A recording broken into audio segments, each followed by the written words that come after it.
Hey, folks, welcome to the show. And now, my $1 million question to my partner in crime, Sharad. How's it going, man? And my very unpredictable response, it's going well.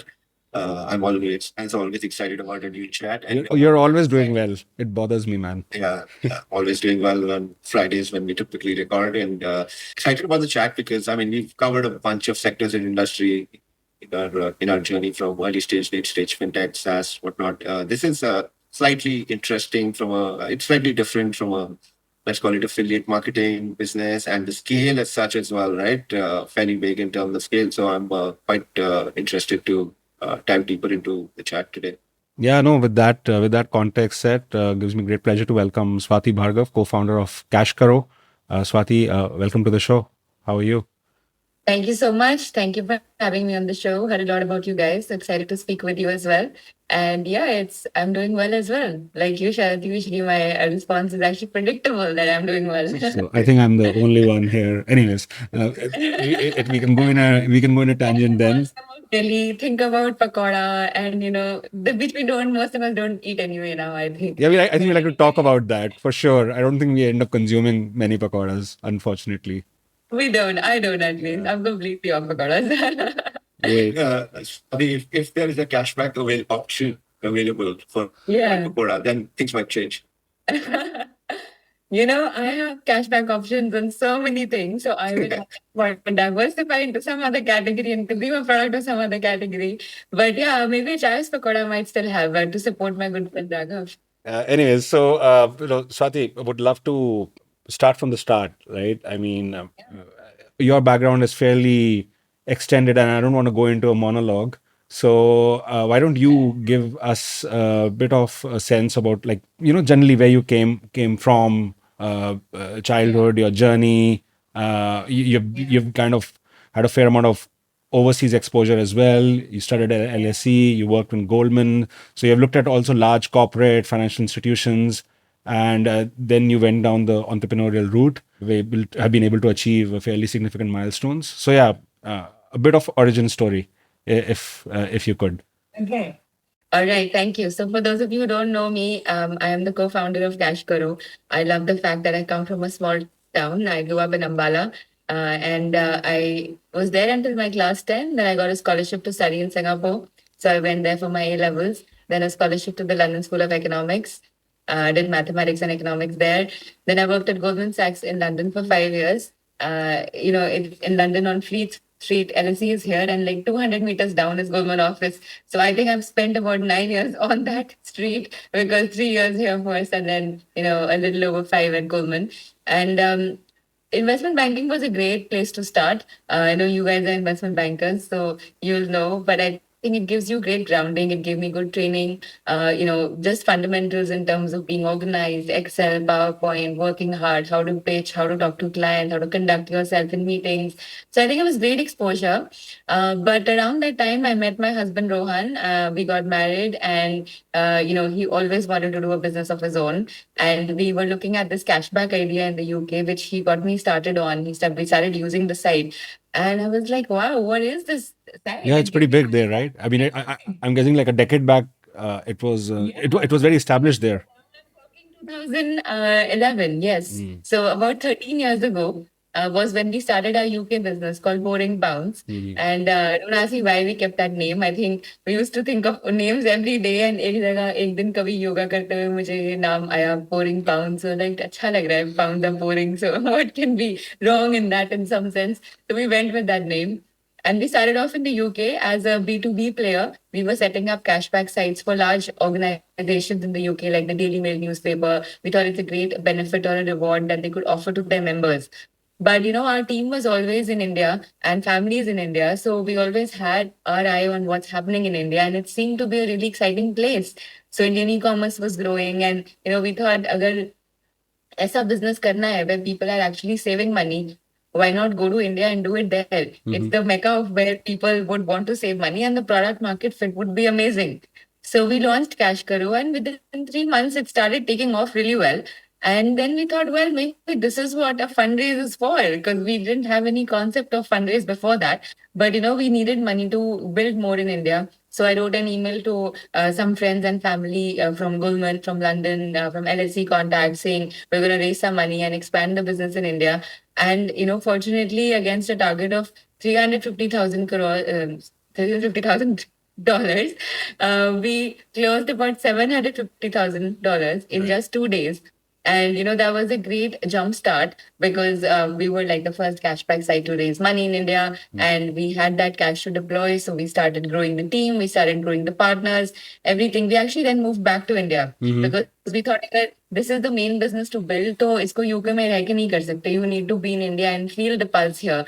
And I'm glad we did because when we started in India now 11 years ago, in 2013.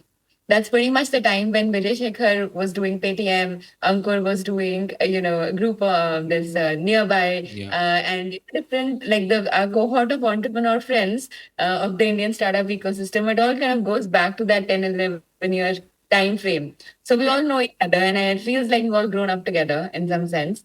But rather than taking the e-commerce route, we took the route of affiliate marketing because we thought as e-commerce grows, there will always be demand and a requirement for businesses that can help acquire customers at a good cost.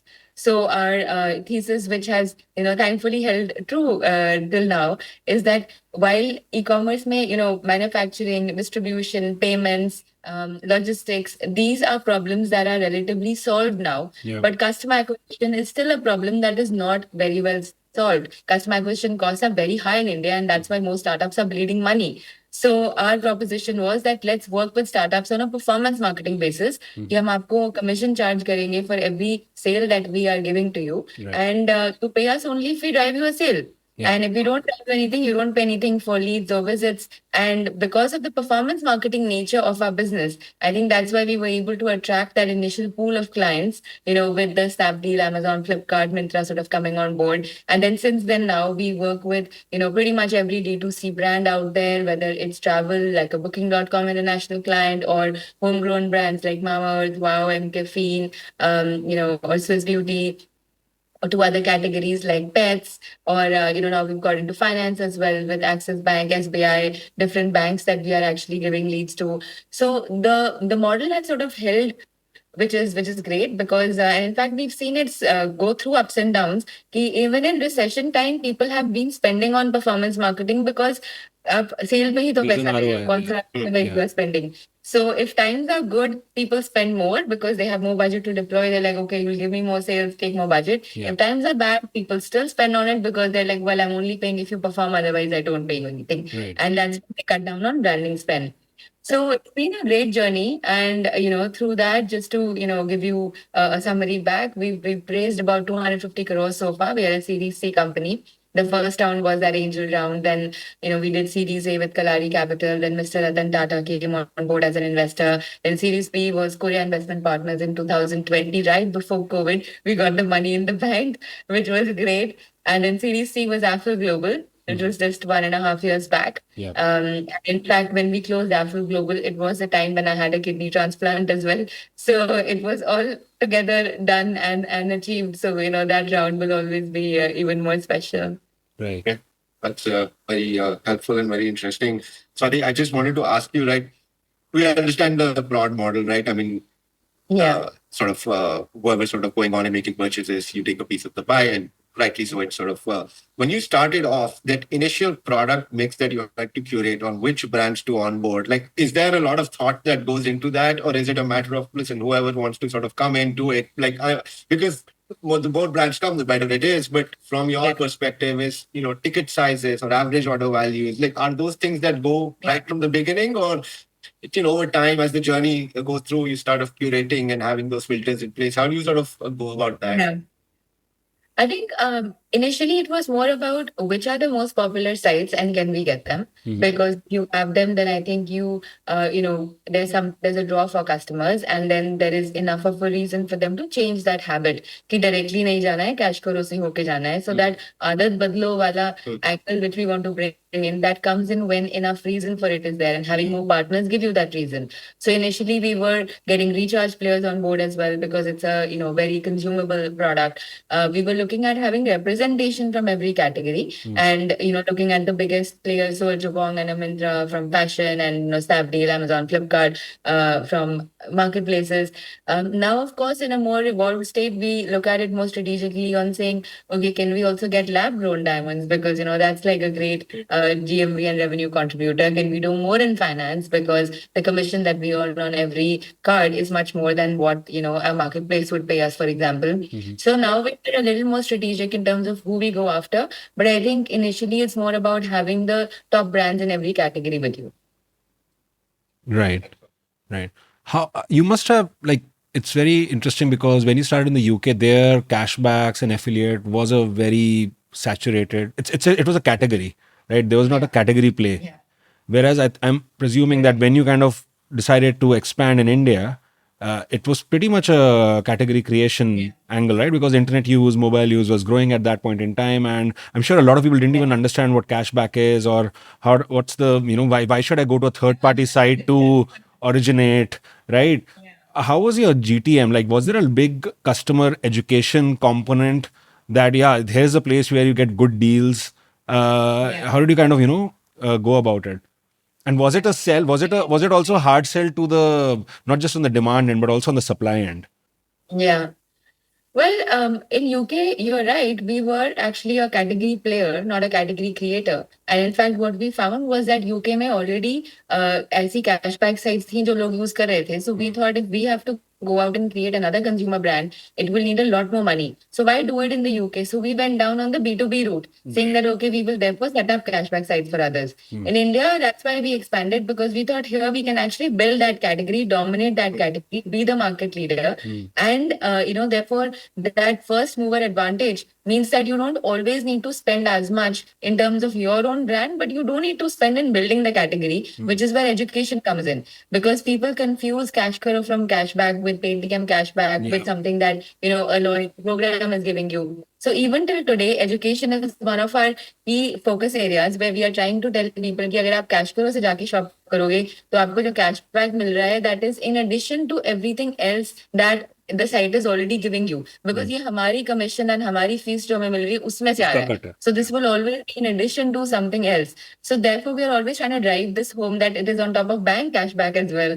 And I think people who've understood it. So in our own base, we divide customers as, lapsed, active, and active, champion. So the champion users who've understood that, okay, this cashback is over and above everything, I don't think they shop without Cash Karo. I mean, I have friends who, even Amazon का अगर छोटा भी order करना होगा, they will go from Cash Karo to Amazon and then do it, because you start thinking, why? Why not? Like, why should I miss out? I'm getting free money. Why should I miss out? And it's not only free money from a user point of view. There's also discovery, right? They're discovering new brands. They're getting good deals. From a brand's point of view, you are, you are on an app that has 25 million users who are high intent shoppers. So that's why our conversion will be 4 times any organic conversion, because people are already coming with that mindset.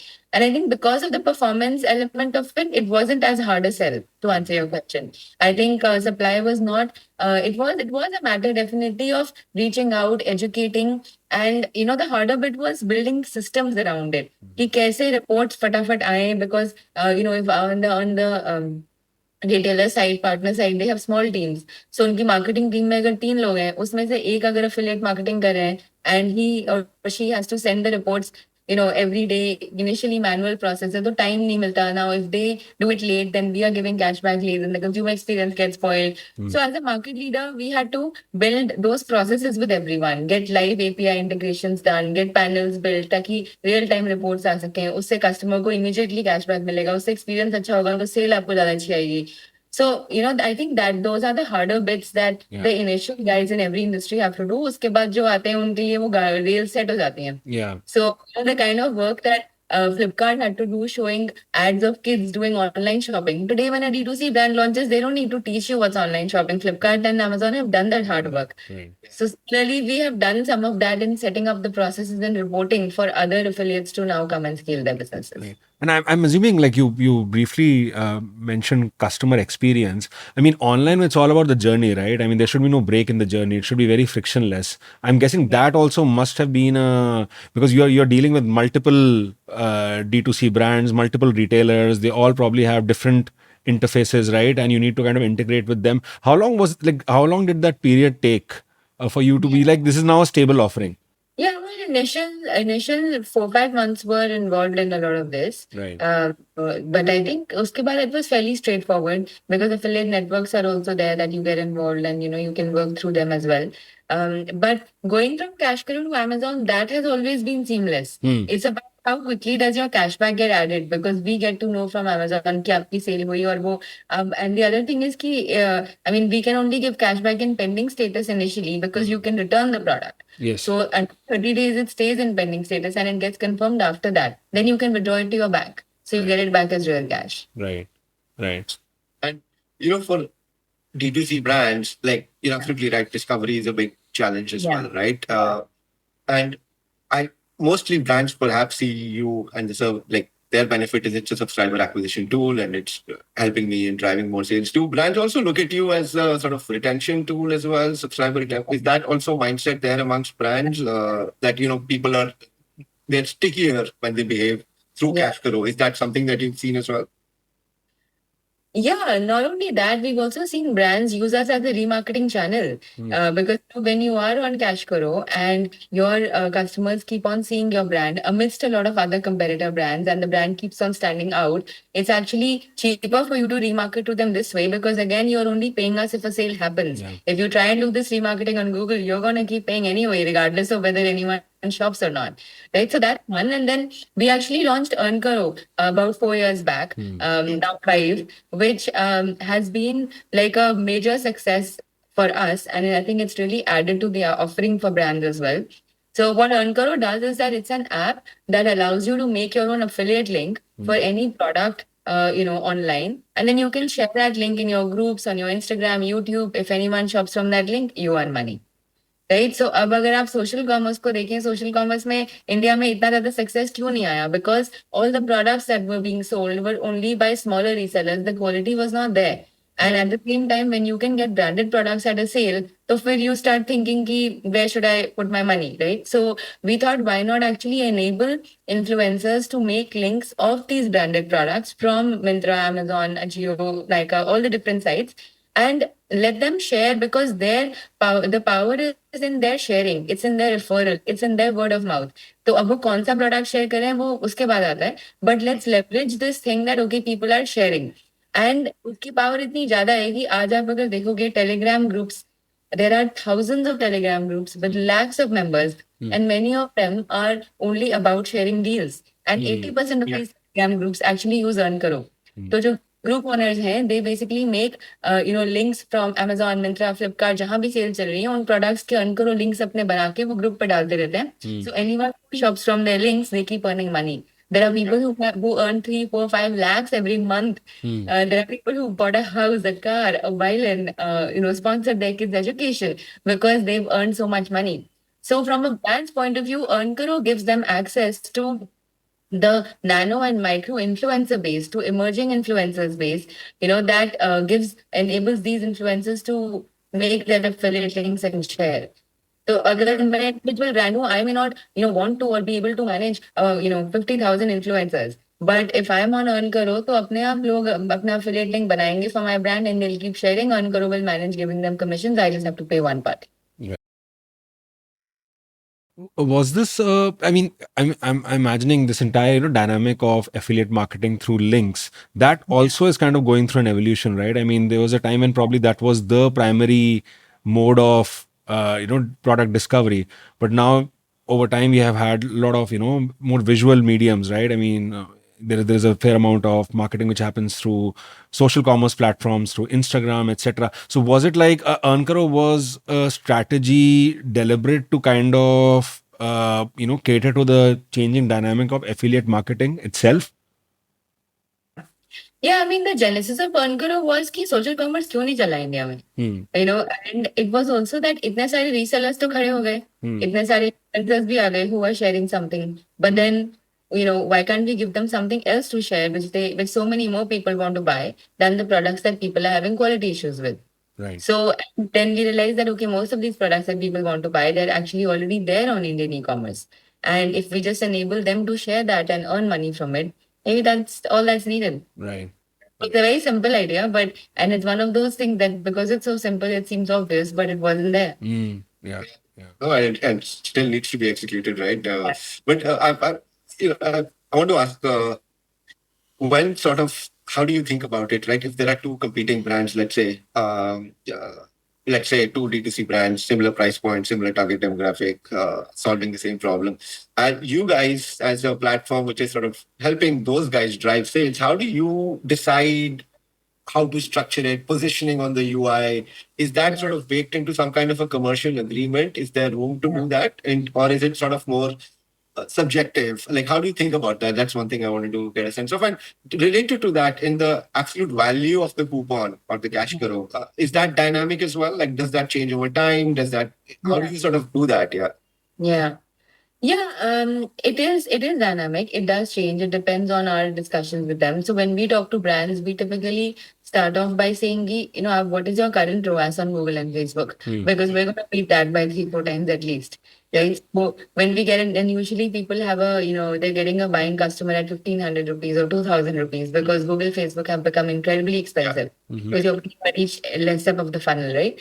So that is a starting point. And then mostly brands also, they also want their offering should stand out. So if a brand has a good product, right? And I personally use a lot of products just to test out what is happening. And, because I also, I'm active on my own social media. I make content on the go and I won't promote anything if I haven't tried it. If I have to really say, then I will just say it's a partner on Cashkaro. You can check it out. But I won't SB recommend. I won't say I've used it because, I mean, a lot of my friends and family also follow me, right? So and my channel is very authentic. I even shared everything about my kidney transplant there. So it's not Cashkaro that I have to promote everyone there. It's also, we do a lot of trial and testing on our own anyway. But after that, it also depends on what kind of commissions brands are giving us, how attractive is it for the user as well. And then also, I mean, you can buy inventory on Cashkaro, right? It's because we have like 1,000 brands now. So obviously there is that element which we also need to monetize. Plus, they also might want to, like, if you're a new D2C brand, if there's absolutely no awareness about you to the audience, then immediately they won't buy also because people have also been seeing so many brands. So it's become competitive. Right. So, if people buy a banner spot or they buy something, on the homepage, it is easier because people start seeing your logo and it becomes a little recognizable. Now, after people have seen your logo, then we go back and say, hey, now you can actually get a flash deal with 30% cashback or 40% cashback. Then it also becomes attractive for them to try it out. Right. Then we do reels as well to show products of, USPs of those brands and show how, how you can actually benefit from that. So that makes it. But it's very interesting you mentioned on Cashkaro, that completely makes sense because even there you are the gatekeeper, right? I mean, effectively you have the controls to make sure, in terms of just the quality of offering, there is a vetting process, right? But in Earn Karo, that's more social, right? I mean, are there any controls in place in the sense that if, say, someone is posting, I don't know, like nonsensical links, or if suppose the brand itself is unreliable, is there some sort of controls you put in place as platform? Because wahan to it's, anyone is free to do that, right? Technically. Yeah. So, typically the brands that go on Earn Karo are a subset of the ones that are on Cashkaro. Okay. So that's the first thing. And then after that, if let's say we have put 300 brands on Earn Karo that you can make and share links, so wahan pe, like, you can't make any random links on your own. You can only make links of products. Right. So if there's Forest Essentials and Mamaearth and Wow over there, so usme se aap kisi ka, you can take any product. But these are all verified brands only. These are all verified brands which I've listed formally on Cashkaro. Just saying that links people that are making on Earn Karo are of the product, so there's nothing wrong that can go there. And if you are making a link and sharing, then you will probably write something positive only about it, because otherwise, why will anyone click through your link and buy? Because it's not you don't really earn money any other way, and people who are on Earn Karo are only incentivized because they want to share links and earn money. Right. And I guess the brands are all verified brands, like they are all coming from Cashkaro only, right? So I mean that there is already one level of vetting which has happened there. Once we sign an agreement with a brand, then we agree at that stage only, is it only for Cashkaro or Cashkaro and Earn Karo both? Right. And typically if they're good, we will bring them on both. one last question from my side on growth. I mean, we always joke around on this podcast as well that Indian VCs are so strong in fintech. Whenever they see a business where there's some interface with the spenders, they try to open up lending levers. Is that something that you have thought about, or do people prompt you that, oh, you have such a good gold mine of customers who are frequently transacting, let's start underwriting and send, Yeah. is that something you think about? Yeah. Well, we've started doing credit card loans, insurance. We'll get into that also now. So our thinking there was not कि सबको loan देना है. I mean, we don't want to start underwriting, but we think that there are already so many players. To be honest, we can earn more by just sending them quality leads and getting commission. It is actually in the end the gross margin that one makes is maybe even higher in this case because you don't have to deal with a lot of collections and recoveries and 10 other things that underwriting business will need to do.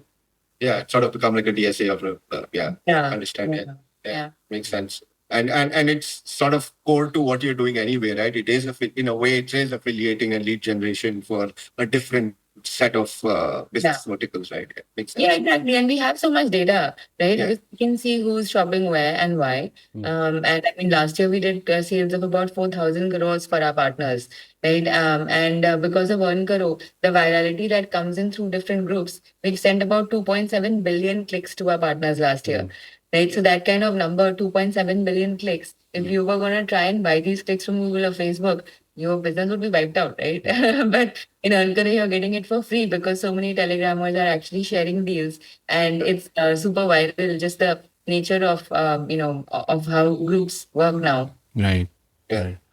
Right. Is verticalization something you look at or you want to consider at any given point in time? Because, because like financial services products are a very different beast versus brands. I mean, there are always, mis-selling risks which come into that picture.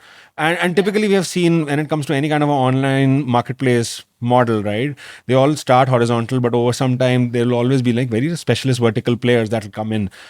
You, I presume, are more on the horizontal end because you are the early mover here. But do you see that as a threat? Do you see that as an opportunity yourself?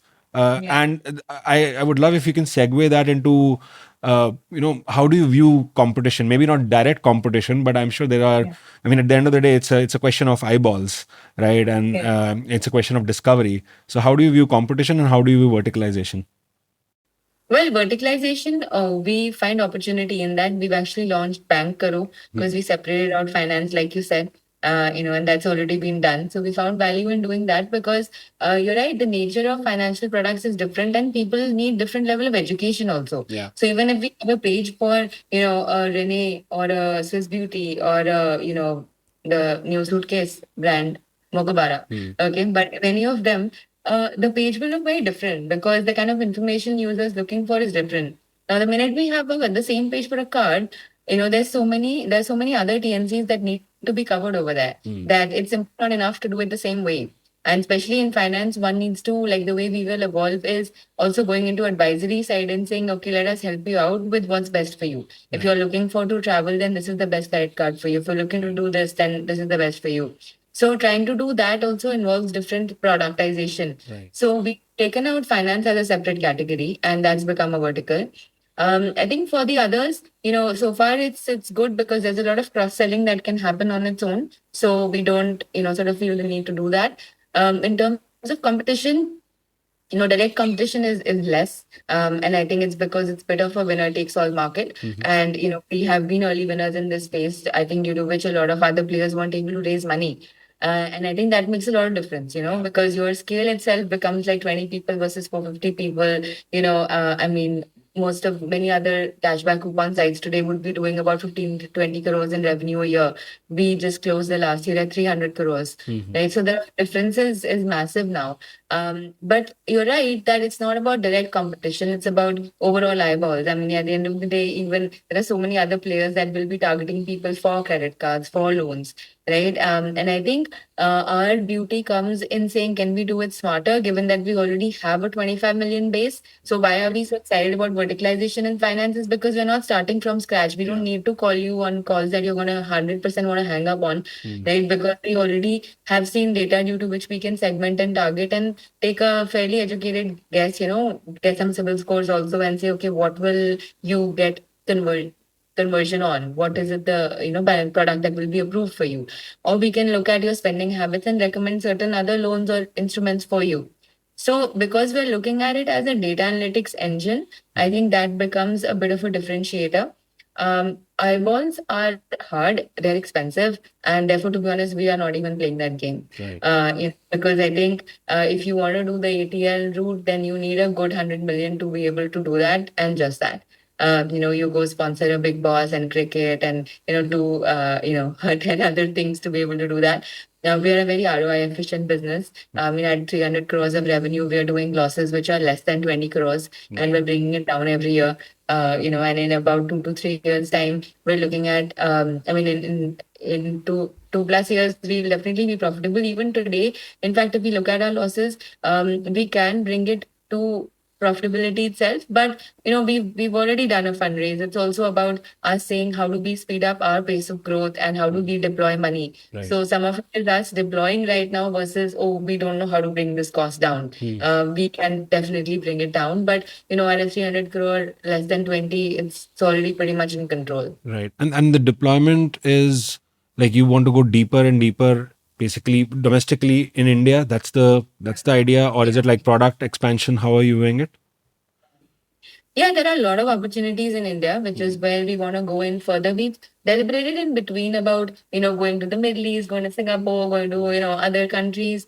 But, at the end of the day, India is so big and India has so many opportunities that at some point we start these businesses and then we think, why are we doing it? Like, it's not that we don't have opportunity here. And we still have markets. We still have so much in India to kind of go deeper into. And the way we launched Ankaro, the way we launched Bank Karo, we also have a stores team that actually targets Kirana store owners and teaches them how to use Cash Karo. And, they get to keep the cash back and they keep placing orders for walk-in customers. Now, that's a way to tap in rural India. We have a couple of other Karo properties launching this year. Right. So, there's enough happening. And I think if we feel like, look, we are kind of, hitting the ceiling here and we're not able to scale more unless we start deploying more, a lot more money and it won't be ROI positive, I think that would be the right time to look at international sites. We get approached by a lot of players, by the way, who, are always saying, hey, do you want to come to our country and, take a stake in us or invest in us or something? But I think for us, like the next 2 to 3 years are pretty cut. I mean, you just go and execute here, you've got a visible business to build. But just when it comes to India, it's there's a lot of narrative around the power internet users in India, or the users who have a significant wallet share, and that number kind of oscillates between like 20-30 million at the lower end to like 100 million and 120 million at the higher end. Rest of the country, I mean, that's there's that entire India A, India B, India C thesis. Any insights you can share? Like you said rural. Like I want to understand like from you, in terms of that segment. Like typically that's a very low.